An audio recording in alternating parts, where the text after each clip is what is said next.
करवा चौथ व्रत के क्या नियम होते हैं, पूजा विधि क्या होती है, चंद्रोदय का क्या समय रहेगा, पूजा का शुभ समय क्या रहेगा, पूजन विधि क्या रहेगी, पूजन सामग्री क्या रहेगी और अर्घ देते समय क्या बोलते हैं राजस्थानी भाषा में, यह पूरी जानकारी इस वीडियो के माध्यम से दूंगी। करवा चौथ व्रत कार्तिक मास कृष्ण पक्ष चतुर्थी तिथि के दिन मनाया जाता है। इसे करक चतुर्थी व्रत भी कहते हैं। यह व्रत महिलाएं और पुरुष दोनों ही करते हैं आजकल। तो महिलाएं अपने पति की दीर्घायु के लिए, अखंड सौभाग्य प्राप्ति के लिए यह व्रत करती है। पति की लंबी आयु की कामना और उनके स्वस्थ होने की कामना से यह व्रत किया जाता है कि वे स्वस्थ रहे, दीर्घायु रहे और पत्नी है वह सदा सुहागन रहे। तो इस प्रकार यह व्रत इस मनोकामना के साथ किया जाता है। व्रत के नियम क्या है कि इस व्रत के दिन महिलाएं पानी भी नहीं पीती है। मतलब पानी नहीं पीती है तो दूसरी चीज़ें जो भी है, फल है या सेगारी कोई भी चीज़ है तो उसका सेवन भी नहीं करती है। जब तक चंद्रोदय नहीं हो जाता तब तक कुछ भी सेवन नहीं किया जाता है। तो इस तरह यह व्रत किया जाता है। चौथ माता की पूजा की जाती है, भगवान शिव पार्वती माँ की आराधना की जाती है और भगवान गणपति की भी पूजा करते हैं। तो इस तरह यह व्रत किया जाता है। अखंड सुहाग की प्राप्ति हेतु इस व्रत को करते हैं। तो वर्ष 2023 करवा चौथ व्रत किस दिन है? तो यह है 1 नवंबर 2023 के दिन। इस दिन वार बुधवार रहेगा। अब हम बात करेंगे कि यह व्रत करते हैं तो पूजा सामग्री क्या क्या रहती है। तो दर्शकों, इसमें पूजा सामग्री में महिलाओं को 1-2 दिन पहले या उसी दिन करवा खरीदना होता है जो मिट्टी से बना हुआ होता है। और इसमें पूजा सामग्री करवा, दीपक, मिट्टी का दीपक हो तो अच्छा है। और क्या क्या रहता है तो सुपारी लेते हैं, उसके बाद माता को चढ़ाने के लिए चुनरी लेते हैं, लच्छा लेते हैं, कलावा जिसे बोलते हैं, रोली, कुमकुम, अक्षत, मेहंदी, पुष्प, इत्र, फल जो ऋतु फल है वह ले सकते हैं। नैवेद्य जो आप घर में बनाते हैं तो वह कपूर और गेहूँ जब आप भगवान के भोग लगते हैं तब। और एक तांबे का लोटा भी लेते हैं जिसमें जल भरते हैं और एक चांदी की अंगूठी भी लेते हैं। तो यह हो गई पूजन सामग्री। अब पूजा विधि क्या रहेगी? तो दर्शकों, पूजा विधि में क्या करना है कि आपको करवा लेना है। जो आपने मिट्टी का करवा लिया है उसे अच्छे से शुद्ध पानी से धो लीजिए और उसमें जल भर लीजिए और उसके अंदर एक सिक्का और सुपारी उसमें डाल दीजिए। उसके बाद उस करवे के ऊपर कपड़ा बांध दीजिए और कलावा या लच्छा बांध दीजिए। यह तैयारी है, यह करके रखनी है। अब पूजा कर रहे हैं तो माता जी की तस्वीर है तो बढ़िया, आप चौकी लीजिए या आप बाजोट लीजिए, उसके ऊपर लाल रंग का अच्छा वस्त्र बिछाइए। वहाँ उसे कुशागास में जल लेकर वहाँ छिड़क दीजिए। वहाँ उस स्थान को, उस बाजोट को पवित्र कर लीजिए। उसके बाद वहाँ थोड़े से गेहूँ रखें और माता जी की तस्वीर है तो वह स्थापित कीजिए। फिर आपने जो करवा लिया है उस करवे के नीचे थोड़े से गेहूँ रखकर उस करवे को भी वहाँ रख दीजिए और दीपक प्रज्वलित कर लीजिए।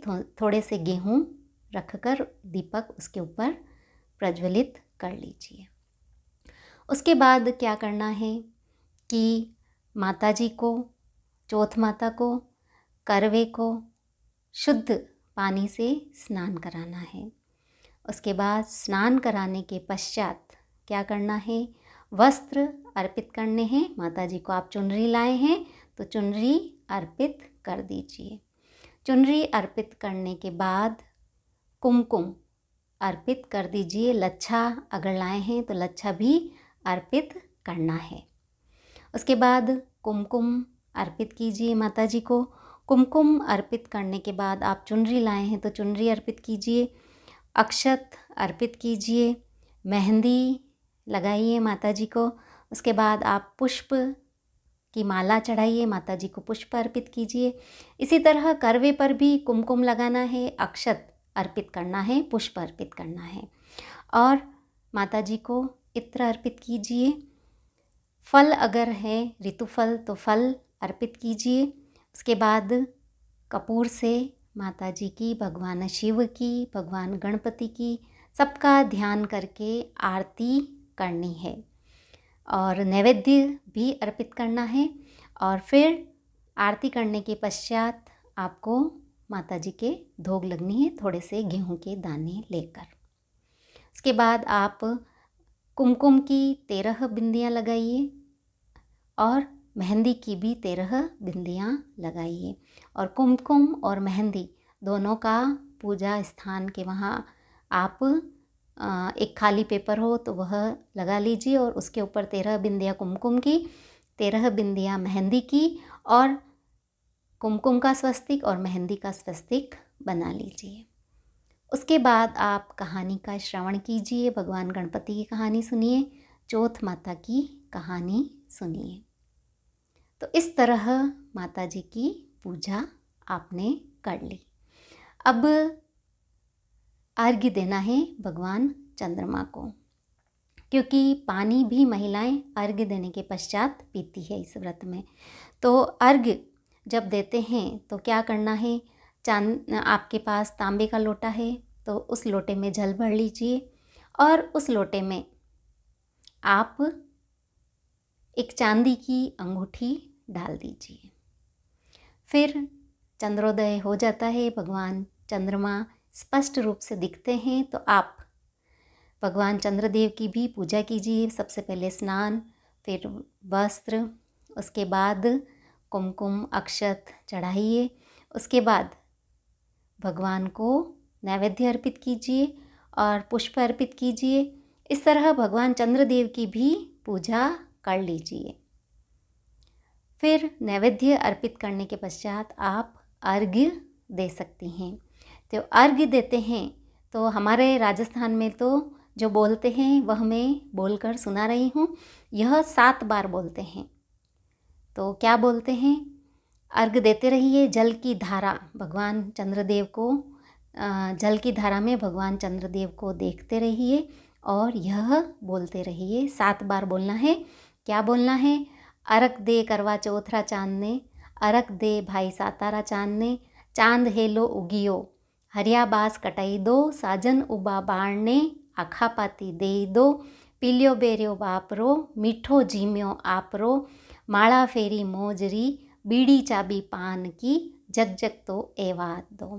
तो इस तरह अर्घ्य देते हुए यह 7 बार बोलना है।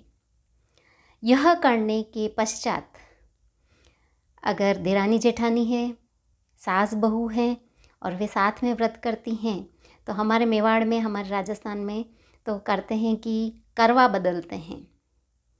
तो 7 बार करवा बदलते हैं और ऐसे बोलते हैं, आओ सुहागण करवो बदला।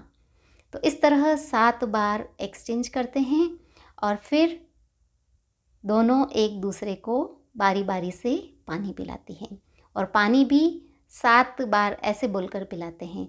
जैसे पिलाने वाली कहती है धाप्या, पीने वाली कहती है जल उधाप्या एवा तू निधाप्या। तो इस तरह यह 7 बार दोनों करती हैं।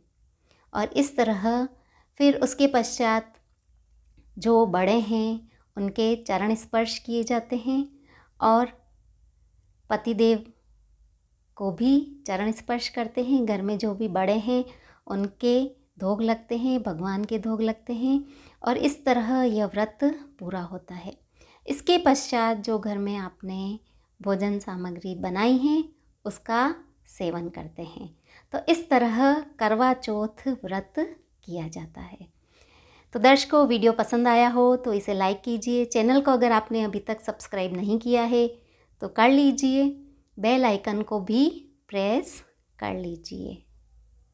धन्यवाद। जय श्री कृष्ण। आप सभी को करवा चौथ री घणी घणी शुभकामनाएं।